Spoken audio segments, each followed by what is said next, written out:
lovely folks. Hope all you watching are happy and safe. And welcome to episode 2 of season 7. Say hi to my little co-host, Cowboy Gyllenhaal Elhashem. The name is a long story. Maybe one day I'll tell you about it. While the show is meant to entertain you, we have been getting amazing feedback of how important the show is to many of you. Many tell us that they've been inspired and that the show has helped them feel good by showcasing passionate, successful, talented, diverse, and inclusive artists from our LGBTQ plus community, and of course our amazing allies. So thank you. Really happy that you feel this way. For me, it has also been a wonderful experience over the last 6 years of getting to know the stories of amazing, talented people and getting to know them a little bit better. I'm hugely passionate about artists, and I always believe they are the light in our world. If you didn't catch the season premiere, then you will notice that I am hosting the show alone without guest reporters, and we are filming virtually from my home. So you'll see me fiddling with some stuff and getting between computers, and I have to look at different corners and keep an eye on papers. That's because I have to do a lot of the tech things myself. Our producers and editors work or work with us from another location.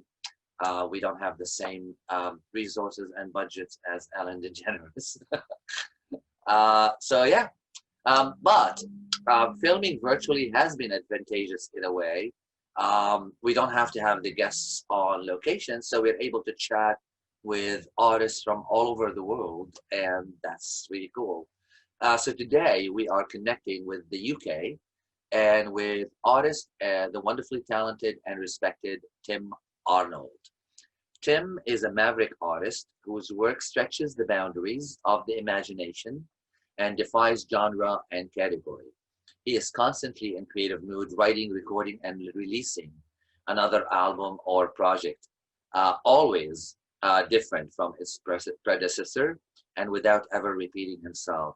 From his earlier work, such as album Jocasta, No Coincidence, and Seeker's Serum, to his latest releases, Sounds to Pictures, Volume 2, Inspirations, and You Are For Me.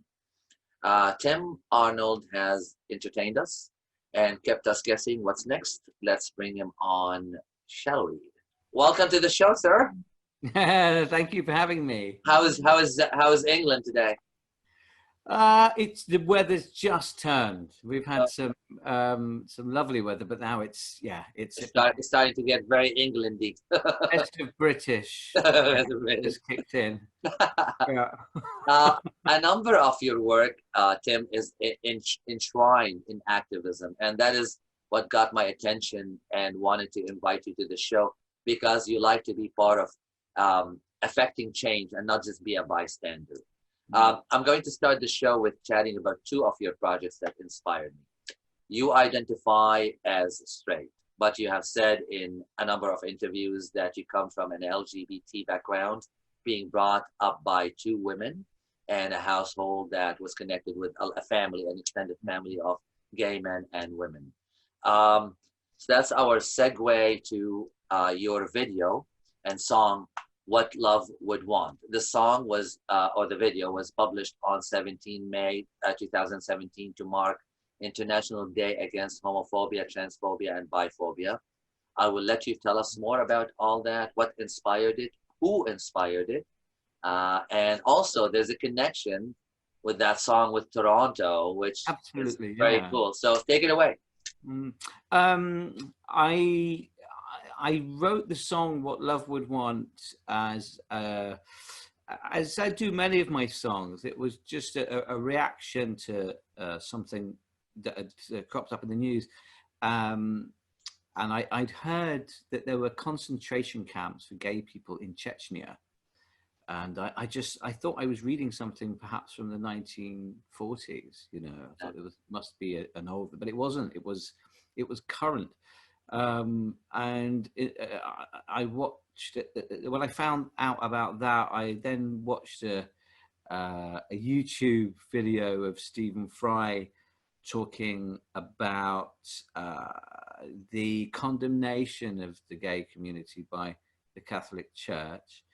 And this is all me just like lying at home with my guitar, just sort of taking in lots of information. And at the same time as that, I'd spent all day reading about the He for She campaign, which is a way to address, women's rights and gender equality by inspiring men to be more proactive for women's rights. So I had all of these ideas going on, and of course I grew up with two mums, and I just started realizing that I'd kind of been in a privileged bubble all my life of been brought up just with a lot of gay people, obviously, around me. All my favorite aunties and uncles are all, extremely camp and colorful characters, and straight people as well. But I guess theatre, because a lot of my family are from a theatrical background. So, and I just thought I've been very lucky, and I've only just started to realise that I was brought up to believe that everything is okay as long as there is love and there is not harm. And beautiful picture. It was. I'm very lucky, but then I suddenly realised that that's not the same everywhere else, and it brought my attention to Amnesty International's work on a campaign they have called "Love is a Human Right." So I was digesting all that information. I just started writing the song, He for She, She for He, and the pronouns, which I know for some people it's so important, but I find that in the powers that be that sometimes want to encourage, divisiveness in our society or in our culture, sort of depend on these labels. And that's why I wrote the song. Let's not concentrate on whether it's he for she or he for he or she. Let's ask what love would want. And so it was a very surrendering song. It was saying, I don't know what's best, and I definitely know government don't know, and the church doesn't know, and if I was coming out at age 18, my parents probably don't know, but love does. And so it was a way just to see things through my eyes as a 8-year-old child looking at Donald Trump and Putin and saying, ask what love would want, and then you will see what the truth is. Wonderful. In my mind, you talk about a problem I can't find. He for she, she for he. Ask what love would want, what love would want of you or me.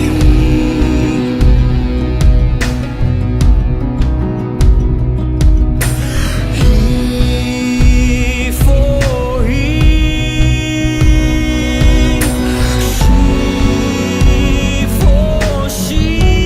Ask what love would want, what love would want for you and me.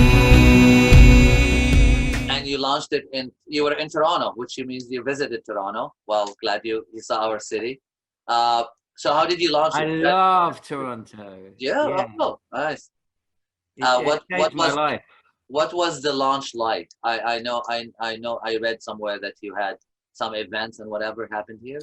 Well, it was a really quite a magical time. I'd written that song, and then had to go to Canadian Music Week for the first time to perform and do a showcase. And I made the video for the song, and I just thought, oh, I'll show it to some people over there. and see if anybody likes it. And then I showed it to a few people, and I was flown back to Toronto within 2 weeks. Wow.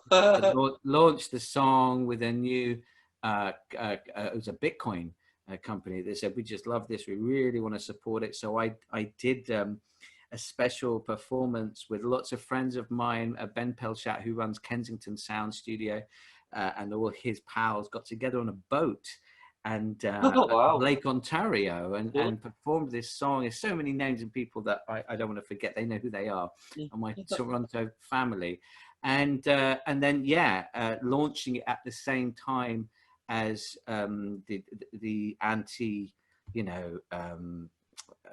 anti-homophobic and everything day. I think it's called the anti-homophobic trans and bi day.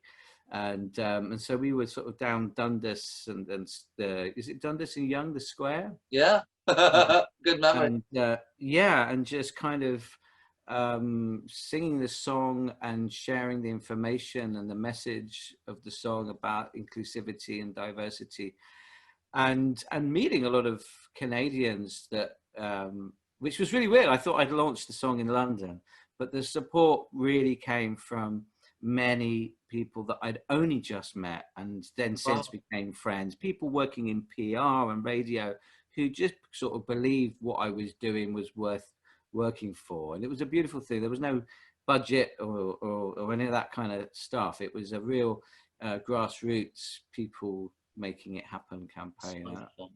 Beautiful to be a part of. Yeah.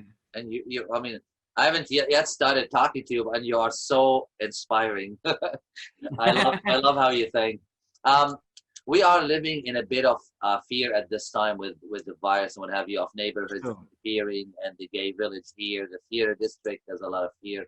That's another part where I wanted to talk to you, because you founded the Save Soho movement with friends Benedict Cumberbatch and Stephen Fry.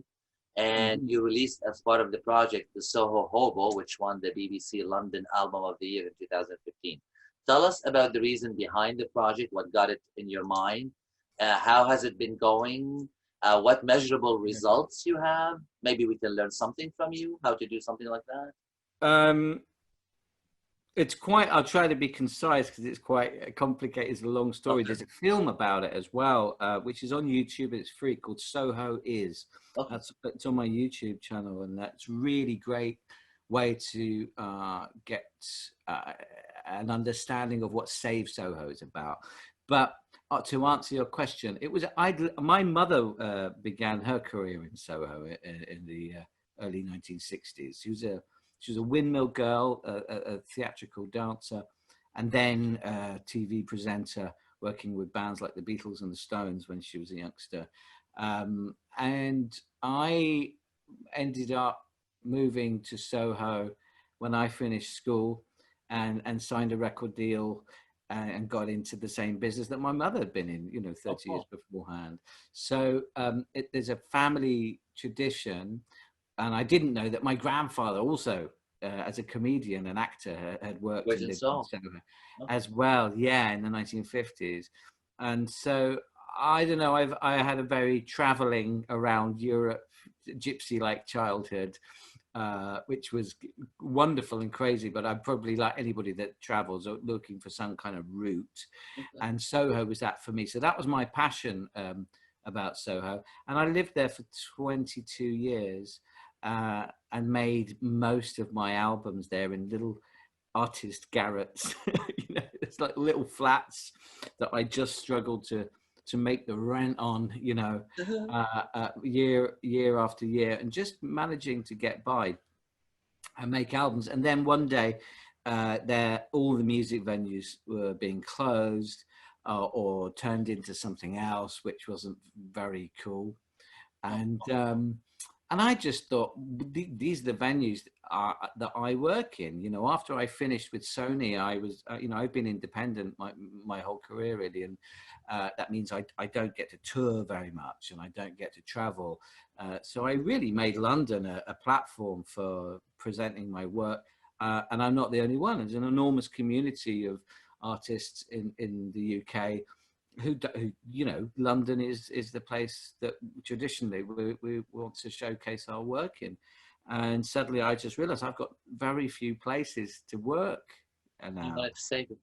And yeah, so I did take it personally, but I spoke for the whole community and made a lot of fuss about it, and started the campaign to save one venue and then a square, and it really blossomed into what I would say one of the most inspiring waves of public affection for a part of London and what it stands for.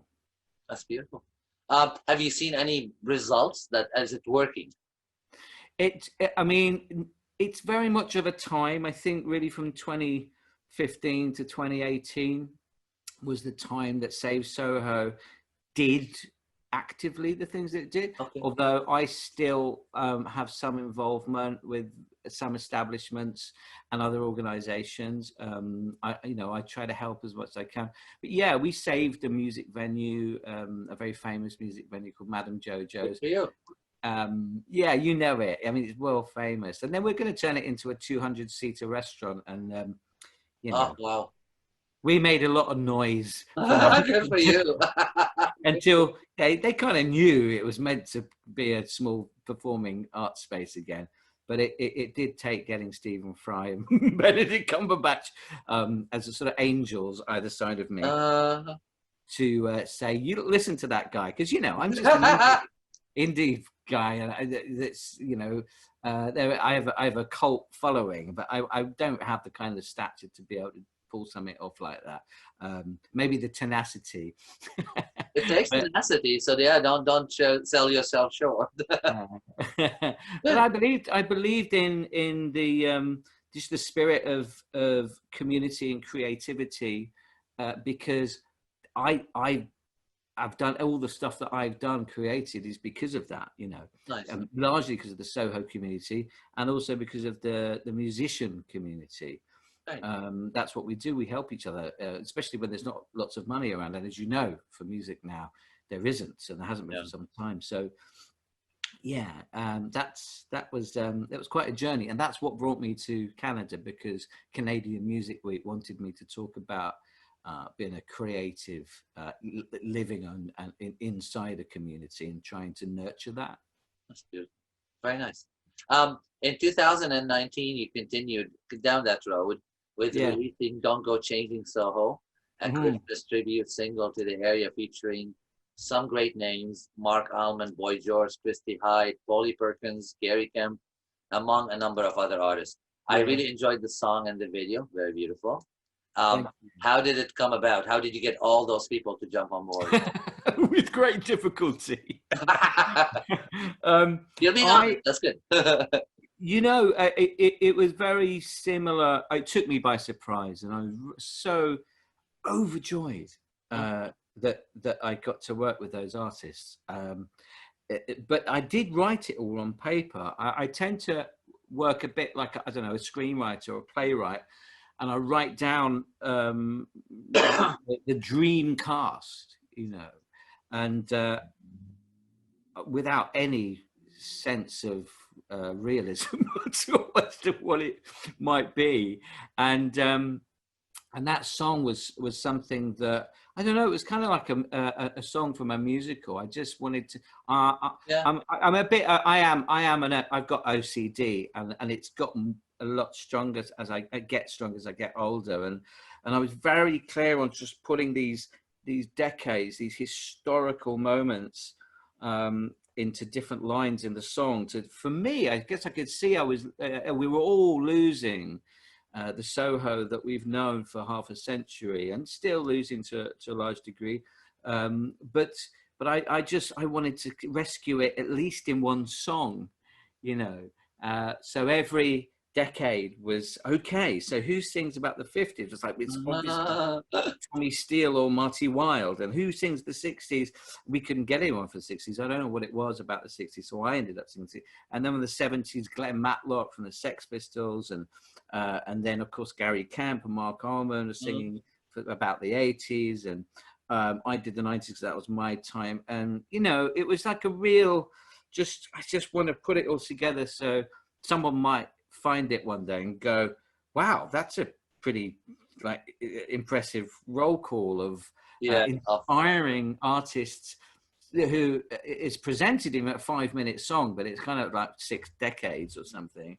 And they, you know, they said yes. I asked. Good for you. I asked them. Some of them were just absolutely excited. Some of them were confused. A few of them I know. Mark Almond was the first singer to sing on it, and I think also he's, apart from me, I think the only other artist that's consistently repeated work about Soho. He's a huge champion. But everybody that sang on it and played on it, you know, Guy Chambers, Robbie Williams, co-writer, they gave me a lot of encouragement. Stephen Fry, though, was the one who just kept going, and he asked Boy George for me, and that was like, you know, it's like my Band-Aid, really. So Boy George came around to my flat and into my tiny studio and recorded that beautiful vocal. None of them know, really. It's like I do a lot of things. I try to look after the 8-year-old that I was. You know, that's sort of a lot of my work is, what would he have enjoyed? You know what? We have something in common. We're both OCD, and I actually attribute a lot of my success to being OCD. There's nothing wrong with being OCD. Yeah, I know. I'm becoming more self-aware of it, which is probably quite a good thing. I think. I didn't know for the first 30 years of my life.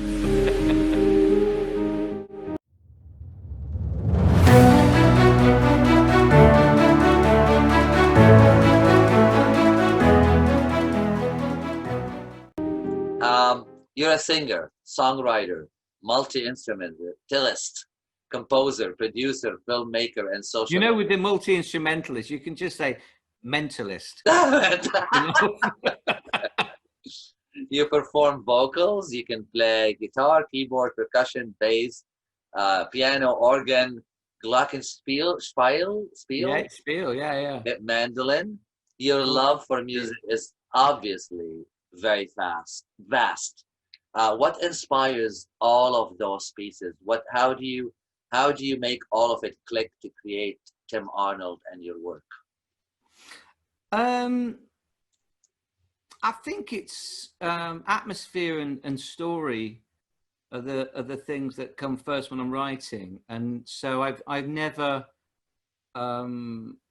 seen musical instruments as anything other than they're kind of like the cast of the plays that I'm writing into the songs, if you know what I mean. I when I haven't learnt an instrument and I write a song that needs it, and I learn the instrument. And you self-teach yourself? Yeah. Wow. Cool. I taught myself. I did have piano lessons and about 6 guitar lessons when I was at school. Okay. But mostly self-taught. And I guess my big inspiration with learning musical instruments was Mike Oldfield, which, you know, I think some people used to say it wasn't very hip, maybe in the 90s to admit that, but I think it's really hip. You know, his first record was something that he created and played 22 instruments on. So if you're a 12-year-old child and you see that, and that becomes normal, you sort of think, oh, well, obviously I have to play all of those. So you can imagine how joyful it was for me when I joined a band when I was 16, and I thought, oh, I don't have to do anything. But I started off as a recording artist, I suppose. When I was 12 or 13, I used to multi-track like Mike Oldfield and just play every instrument I could get my hands on and build up stuff. So that's where my joy and apparent addiction to music, the recording. Well, I didn't want to perform. You make it look all easy, and you make it all work together. So that's great. You have released 19 albums, I believe. 18, 19. Okay. Which of your work is most special to you, and why? I mean, they're all special because I mean, I think They're it's your like babies, of course. they're my babies, and I don't have real babies, so they really become your babies if you don't have human babies. And I tend to them. I give them more time than anything else. I take it personally when somebody doesn't, if somebody else rejects them. I get upset. You are in the wrong industry. That's the rejection. I'd be the kind of mum that would go down to the headmaster. Why don't you like my child? And say, my child's just as good as everyone else's. I'm very much like that with my albums. But I suppose it's normally the latest one is the one that matters the most because I'm embodying it still. It feels very much, it hasn't left me yet. Okay. Yeah. Okay, fair enough. And what is the latest one? The latest one is out in November 6th. Part 3? When Staying Alive's the latest craze. It's called. Okay. This is what I wrote on lockdown between March and May as an accident. It was an accident, baby. You scored the soundtrack for Iggy Pop's film Blood Orange, which featured the theme song Money Kills Love. Then Iggy Pop noted in an interview that your music reminded him of David Bowie. As a matter of fact, you were connected a bit to David Bowie by collaborating with his mentor. What do you feel about the comparison, and how is it to be connected to such an iconic mega artist? I know friends who worship David Bowie like he's God. Yeah, right. I funnily enough, the first song I ever listened to on headphones was "Life on Mars" by Bowie, and I that's one of my first memories of my older brother putting these huge headphones on my head in 1980 and saying, "Listen to this," and I never forgot it because of the Mickey Mouse has grown up a cow. And at 5 years old, I just thought it was so naughty and rude. But I didn't grow up following Bowie or sort of getting his records. What I did do, without realizing, was getting a lot of the records of bands that Bowie liked, like the Pixies, and then later Arcade Fire. It seemed that I was attracted to bands that Bowie supported. But I don't know. I think Iggy was probably just picked up on the fact that I don't have a singular identity with what I do every time I do an album. Probably a good comparison to Bowie. He's always inventive, but he was always inventing himself again. Yeah, I think I probably have that sense of approaching music like an actor, and I've got lost in it as well. I think certainly with the Soho Hobo, I that was a character, and I still meet people who think that was me. which is I don't know, maybe I should have gone into acting. But it's kind of, I think that's the main thing. It's a great honor. I think it's hard to find any musician that won't be influenced by Bowie in some way. Fair enough. He touched everything, but yeah, a very lovely thing of Iggy to say, and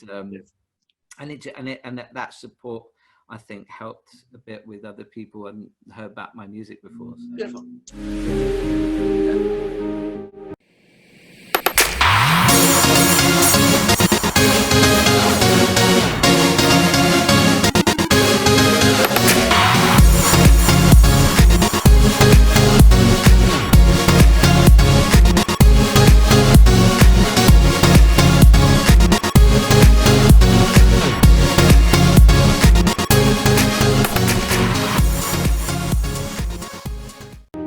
Your mom is singer, actor, and writer, Polly Perkins. I didn't want to mention who she is, but she was on your song for the Soho project. Yeah. How was that? How was it growing up with a mom like Polly?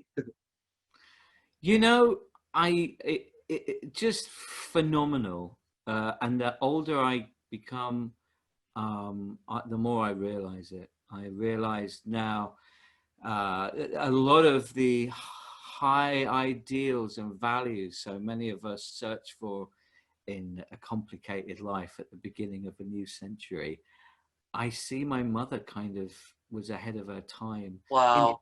In terms of freedom, acceptance, bravery, and not wasting any moment of life. I mean, I just see that now. So yeah, I'm just so lucky, and having a wild theatrical diva for a mum, I think. Must have been very cool. Yeah, you just feel like you're in a Bob Fosse film. Right. Very nice. What concerns you about the state of the world currently? What's something on your mind? I think pace. I think when I say pace, I think things could be slower. Fair enough. Yeah. I think truth is not something that happens quickly. Okay. I think love and all the big ones, love and truth, are not things that happen quickly. And I feel because we're at a very early stage of technology dominating our lives, that we think everything is quick. So yeah, we all have a habit to make assumptions about other people instead of taking time to create dialogue and find out what their truth is and showing what our truth is. And I think that's why there's so much, argument between lots of different groups. Very quickly, what makes you sad, what brightens your day, and what inspires you? What makes me sad, what brightens my day, and what inspires me? Well, all three of them will inspire me. But I think what makes me sad is the same thing as I was just talking about, really. Okay. Argument, people fighting. Okay. It makes me sad. There's so many.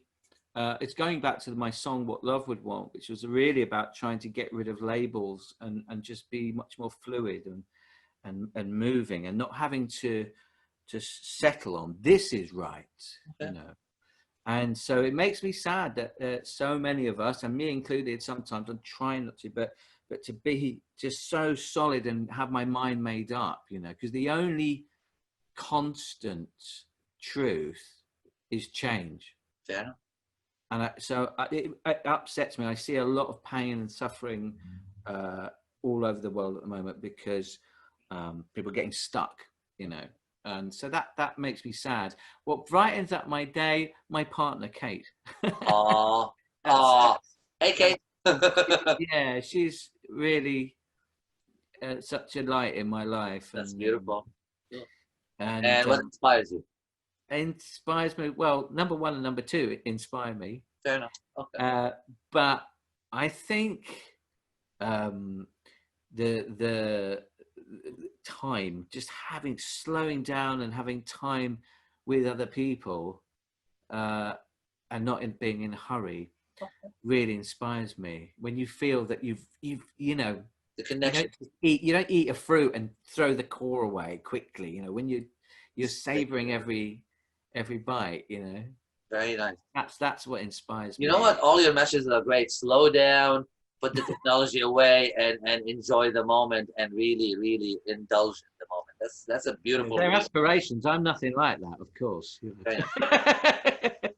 We end the show. I don't know if you've watched any episodes. Probably not. But we. I managed to watch a couple. Yeah. You actually did. I found the YouTube channel. I watched a few. You are awesome. Thank you.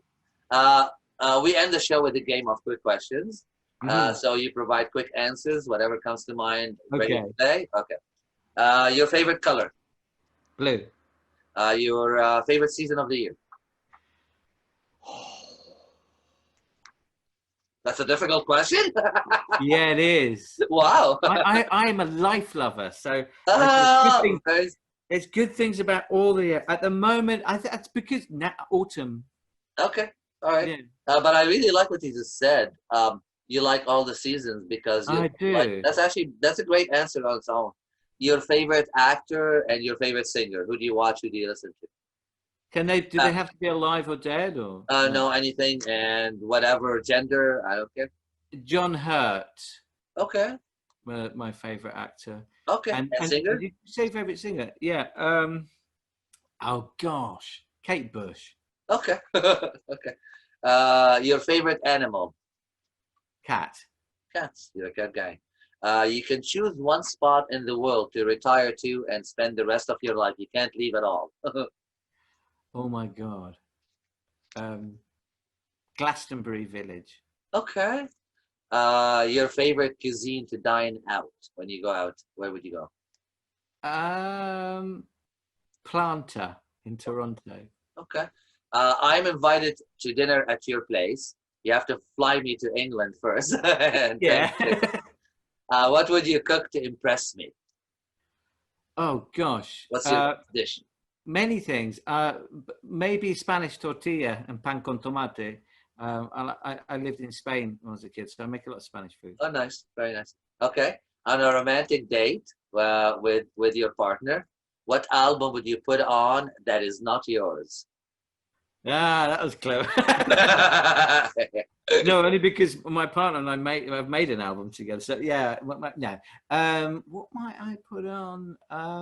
I think probably one of the albums by an Icelandic artist called Olafur Arnold. Wow, cool. Very nice. Any of his albums are really. I gotta check them out. Cool. Yeah. That's it. Game over. Did I win? You win. Any last words, Tim, for fans and also just thank you, for your time and in chatting. It's great having a chat longer than minutes. My pleasure. And just want to say thanks and hello to all my friends in Canada. I miss you. I hope you're all going through the new normal safely and comfortably and as creatively as possible. Thank you. Make sure viewers to like us on Facebook at /join us on the couch. Thank you for watching. You are the best and we love you.